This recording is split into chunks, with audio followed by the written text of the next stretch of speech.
نحمده ونصلي على رسوله الكريم أما بعد فأعوذ بالله من الشيطان الرجيم بسم الله الرحمن الرحيم ولنبلونكم بشيء من الخوف والجوع ونقص من الأموال والأنفس والثمرات وبشر الصابرين الذين إذا أصابتهم مصيبة قالوا إنا لله وإنا إليه راجعون أولئك عليهم صلوات من ربهم ورحمة وأولئك هم المهتدون صدق الله مولانا العظيم مولاي صل وسلم دائما أبدا على حبيبك خير الخلق كلهم۔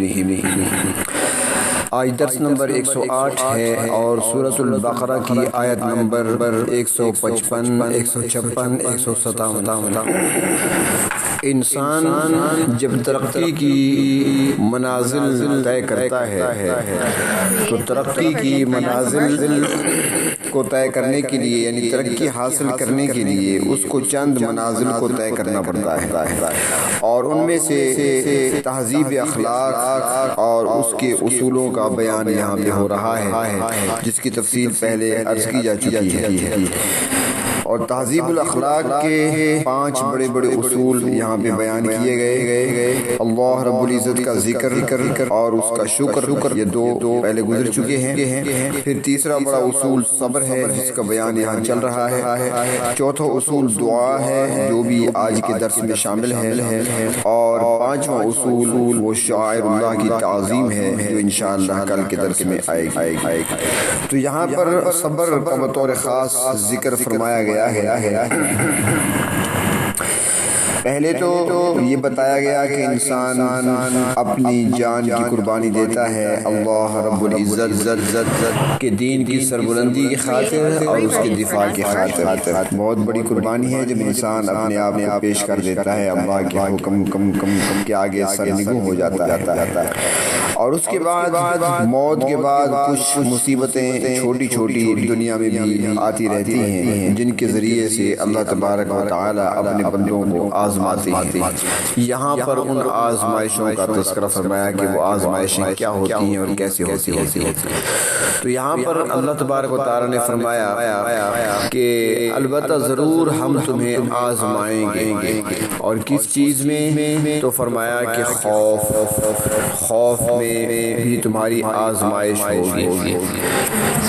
خوف کے معنی ہیں ڈر یا دہشت، ہراس، اندیشہ اور گھبراہٹ، ان معنی میں لفظ استعمال ہوتا ہے۔ اس میں جان، مال، عزت، غرض یہ کہ ہر چیز سے متعلق اندیشہ شامل ہے، یعنی ہر متعلقہ چیز میں کسی نہ کسی مصیبت کا دھڑکا لگا رہے گا۔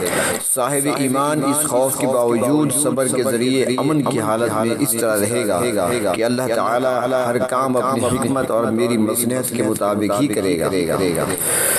دوسرا الجوع، اس کے معنی ہے بھوک کی آزمائش یہ ہے کہ احتیاج ہو، اسباب مہیا نہ ہو، ضرورت کے باوجود ہر طرح مال حرام سے بچے، بھوک کے ڈر سے فرض روزہ نہ چھوڑے بلکہ بھوک کو ہمت اور شوق و لگن سے برداشت کرے۔ الاموال، مال کا ملنا اور نہ ملنا دونوں انسان کی آزمائش ہے، خصوصاً مال کے ملنے کے بعد اس میں کمی و نقصان انسان کے لیے بہت بڑی آزمائش ہے۔ اگر ایسے ناخوشگوار حادثات پیش آ جائیں، مثلا چوری ہو جائے، آگ لگ جائے یا مال ضائع ہو جائے تو پھر صبر کرے۔ اس کے علاوہ مال کے حصول میں ناجائز ذرائع اختیار نہ کرے، چاہے وہ کیسی ہی پرکشش، آسان اور نفع بخش نظر کیوں نہ آ رہی۔ چوتھا نقصان فرمایا الانفس، چوتھی آزمائش ہوتی ہے، اس کے معنی ہے جان کے ذریعے انسان کی آزمائش بیماری، معذوری، جہاد میں زخمی ہو جانے یا متعلقین کی موت سے ہوتی ہے۔ ان سب باتوں پر صبر سے کام لینا۔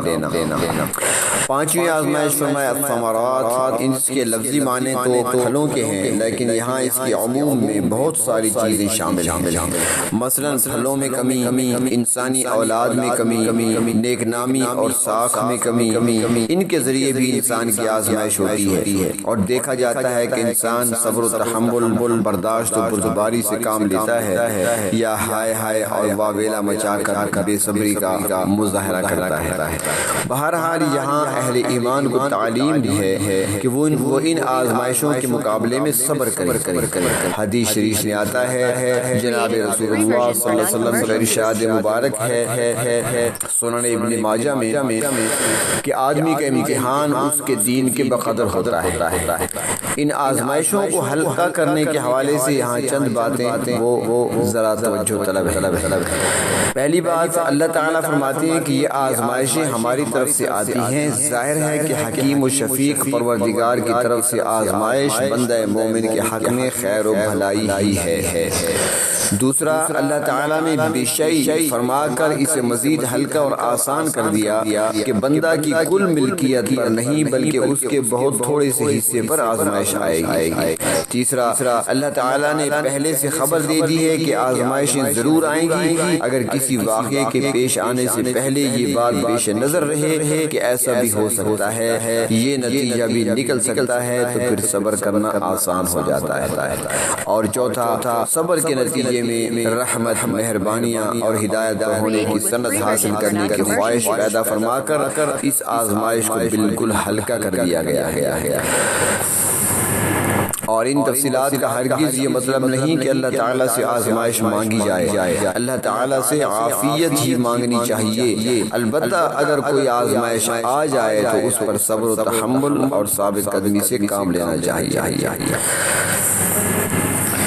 تو فرمایا اللہ رب العزت نے وَلَنَبْلُوَنَّكُمْ، ہم تمہیں ضرور آزمائیں گے، اور یہ آزمائش اللہ رب العزت کی طرف سے ہوگی، جیسا کہ دوسرے مقام پہ ارشاد فرمایا کہ مومن لوگ، ایمان والے لوگ یہ تصور نہ کریں کہ وہ محض کلمہ پڑھ کر بغیر امتحان کی کامیابی حاصل کر لیں گے، بلکہ فرمایا ہم ضرور انہیں امتحان سے گزاریں گے۔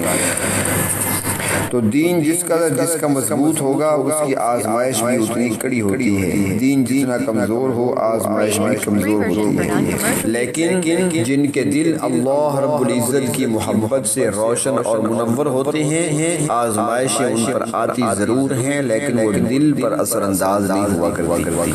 ایک اللہ والے نے بڑی اچھی مثال دی، وہ فرماتے ہیں کہ بازار میں دکانیں ہوتی ہیں چٹپٹی چیزوں کی، اور کچھ لوگ بڑے شوقین ہوتے ہیں تیز مرچ مسالے کھانے کے، تو دیکھتے ہیں اکثر ہم ایسے نوجوانوں کو کہ جو دہی بلے کی دکان پہ بیٹھے ہیں، چھولے چاول کی دکان پہ بیٹھے ہیں، تو ان سے کہتے ہیں یار چٹنی مسالہ مرچ ذرا زیادہ ڈالنا، اور جب وہ زیادہ ڈال دیتے ہیں تو حالت یہ ہوتی ہے کہ ایک ہاتھ میں چمچ ہے، دوسرے ہاتھ میں رومال ہے، ادھر چمچ منہ میں ڈالتا ہے اور رومال سے ناک صاف کرتا ہے، ماتھے پر پسینہ ہے، آنکھوں سے پانی نکل رہا ہے، مرچیں ہیں کھا رہا ہے۔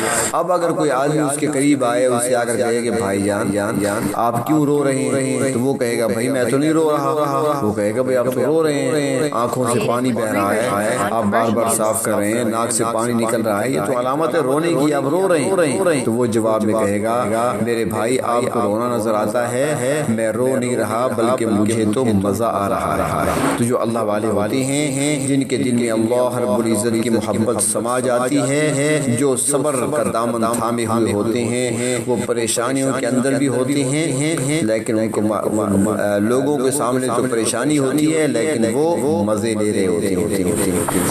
تو فرمایا کہ ہم ضرور تمہیں آزمائیں گے، آزمائشیں تم پر دنیا کی زندگی میں ضرور آئیں گی۔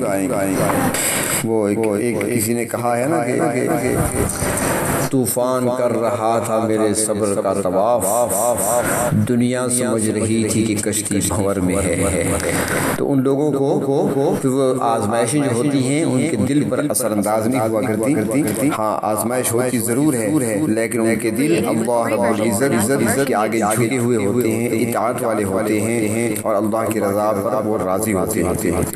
تو اللہ تبارک و تعالیٰ فرماتے ہیں کہ مومنوں کی یہ شان ہے کہ وہ اس پر صبر کریں گے، اور یہ آزمائشیں ضرور آئیں گی، اور یہ کبھی خوف کی صورت میں ہوگی، وَلَنَبْلُوَنَّكُمْ بِشَيْءٍ مِّنَ الْخَوْفِ وَالْجُوعِ، اور کبھی بھوک کی صورت میں ہوگی، کیونکہ انسانی زندگی کا انحصار اس کی خوراک پر ہے۔ غذا کا حصول انسان کا فطری حق ہے۔ انسانوں کے علاوہ حیوانات، کیڑے مکوڑے، چرندے پرندے، خشکی اور پانی کے تمام جانداروں کی زندگی خوراک سے وابستہ ہے، حتیٰ کہ انبیاء علیہ السلام جیسی مقدس ترین ہستیاں بھی وہ بھی ان کے اجسام ایسے بنے ہوئے تھے کہ ان کو بھی غذا اور خوراک کی ضرورت۔ تو فرمایا کہ کبھی ایسا بھی ہوگا کہ انسان اور حیوان کی خوراک روک کر اور اسے بھوک میں مبتلا کر کے اس کی آزمائش کی جائے گی۔ مفسرین کرام فرماتے ہیں کہ بھوک دو قسم کی ہوتی ہے، ایک اضطراری اور دوسری اختیاری۔ پانی اور خوراک کی قلت اضطراری بھوک ہے، اور اس کا مظاہرہ دنیا میں ہوتا رہتا ہے۔ قحط سالی کی وجہ سے خوراک پیدا ہی نہیں ہوتی، یا کوئی بیرونی آفت مثلا طوفان یا زلزلہ وغیرہ کے ذریعے اس کے ذخیرے تباہ ہو جاتے ہیں، جس کی وجہ سے خوراک کا حصول ممکن نہیں رہتا اور لوگ آزمائش میں مبتلا ہو جاتے ہیں۔ اور فرمایا کہ ایک اور صورت بھی ہوتی ہے،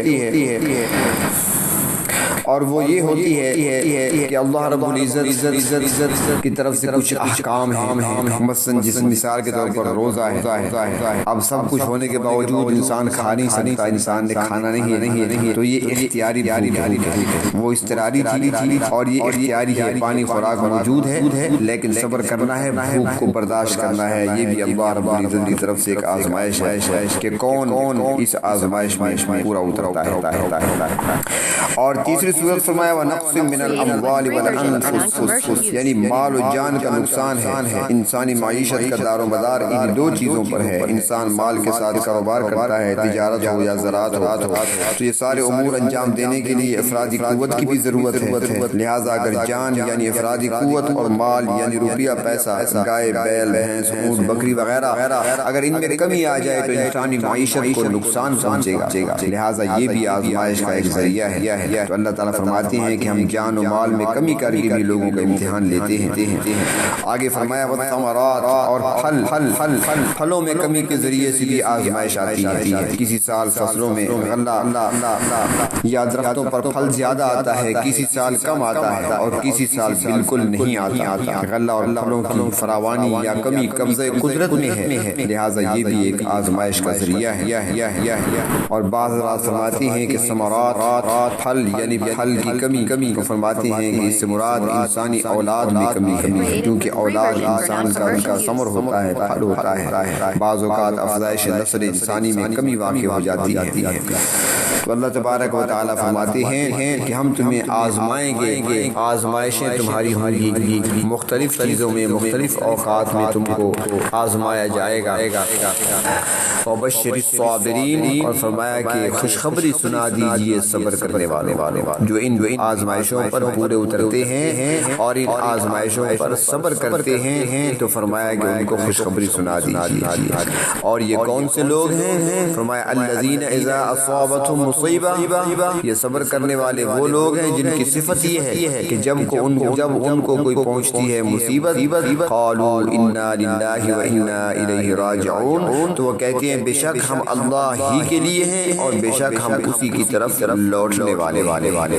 اسے ترجیح کہا جاتا ہے۔ انا للہ پڑھنا یہاں پر بتا دیا گیا کہ انا للہ، بے شک ہم اللہ کے لیے ہیں۔ تو یہ جملے پر انسان جب غور کرے تو صبر آ جاتا ہے۔ مثلا کسی کا کوئی عزیز کوئی رشتہ دار فوت ہو جائے تو وہ غور کر لے تو اللہ تعالیٰ نے فرمایا کہ انا للہ وانا الیہ راجعون پڑھ لیا کرو، اور پہلا لفظ کیا انا للہ بتا دیا کہ اللہ کے ہیں۔ اب جب اس کے ہیں، ملکیت اس کی ہے، مالک وہی ہے، تو اس کی مرضی ہے جہاں بھی رکھے۔ مثال کے طور پر کوئی شخص اگر اپنی میز کرسی برآمدے میں رکھ کر بیٹھا ہوا ہے اور آپ اس سے کہیں کہ یہاں کیوں رکھی ہے میز کرسی، اندر رکھ دو، تو وہ جواب دے گا میری اپنی کرسی ہے، میری اپنی میز میں جہاں رکھوں، چاہے برآمدے میں رکھوں چاہے کمرے میں رکھوں، تم کون ہوتے ہو پوچھنے والے۔ تو اللہ تعالیٰ فرماتے ہیں انا للہ، جب تم سارے اللہ کے ہو تو پھر اس کی مرضی ہے، جب مالک وہ ہے جب تک چاہے زمین کے اوپر رکھے، جب چاہے زمین کے نیچے رکھ دے، اس کی مرضی ہے، مالک جو ہوئی ہے۔ اور ساتھ یاد دہانی بھی کرا دی وَإِنَّا إِلَيْهِ رَاجِعُونَ کہ تم نے بھی یہاں پر رہنا نہیں ہے، بلکہ یہ کہہ دو کہ ہم سارے اسی کی طرف لوٹنے والے ہیں، ہم سب نے بھی جانا ہے، ہم نے کب یہاں سب نے رہنا ہے، ہمیشہ کے لیے ہم نے رہنا۔ تو صابرین کا یہاں پر انعامات کا بھی ساتھ ہی ذکر فرمایا کہ مصیبت کے وقت صبر کرنا اللہ رب العزت کے فیصلے پر رضامندی کا اظہار ہوتا ہے کہ اللہ تعالیٰ نے میرے لیے جو بھی پسند فرمایا میں اس پر راضی ہوں، اگر اللہ ہم سے راضی ہو گیا تو یہ اجر و ثواب کا باعث ہوگا، اور اگر وہ ناراض ہو گیا تو ہم یقیناً برباد ہو جائیں گے، کیونکہ لوٹ کر بھی اسی کے پاس جانا ہے، اسی کی بارگاہ میں پیش ہونا ہے، اس کے علاوہ اور کوئی مقام نہیں۔ چنانچہ صبر کا قانون بتلا رہا ہے کہ اللہ تعالیٰ کے فیصلے پر راضی ہونا چاہیے۔ حضرت عبداللہ بن مسعود رضی اللہ تعالیٰ فرماتے ہیں کہ میں آسمان سے گر جاؤں، زمین پر ہلاک ہو جاؤں، یہ بات میرے لیے اس بات سے بہتر ہے کہ خدا تعالیٰ کے کسی فیصلے کے متعلق میں یوں کہوں کہ یہ مجھے پسند نہیں، بلکہ اللہ کے ہر فیصلے پر راضی ہو جانا چاہیے۔ حدیث شریف میں آتا ہے جو خدا تعالیٰ کے فیصلے پر راضی ہو جائے گا اللہ تعالیٰ بھی اس سے راضی ہوگا، اور جو اللہ رب العزت کے فیصلے پر ناراض ہوگا اللہ تعالیٰ بھی اس سے ناراض ہو جائے گا۔ تو نقصان دنیا میں آتا ہے انسان کو، اور یہ آزمائش انسان کی ہوتی ہے دنیا میں، اللہ رب العزت نے پہلے سے ہی بتا دیا، لیکن اس آزمائش پر پورا اترنا ہے اور وہاں پر کیا کرنا ہے۔ تو فرمایا کہ نقصان ہو جائے، کوئی نقصان پہنچ جائے گا تم کہہ دیا کرو انا للہ و انا الیہ راجعون۔ تو یہاں پر اللہ رب العزت نے صبر کرنے والوں کے لیے جو صلہ ہے، جو ان کو انعامات ملیں گے، اس کا بھی تذکرہ فرمایا اولئک علیہم صلوات من ربہم ورحمہ، ایسے ہی لوگ ہیں جن پر رب تعالیٰ کی عنایتیں اور مہربانی ہے۔ حضرت اشرف علی تھانوی رحمۃ اللہ علیہ فرماتے ہیں کہ صلوات سے مراد یہاں پر خاص رحمت اور مہربانی ہے، اور رحمت سے مراد عام مہربانیاں ہیں، یعنی خاص مہربانی بھی ہوگی اس پر، خاص انعامات بھی ہوں گی اور عام مہربانی بھی ہوگی۔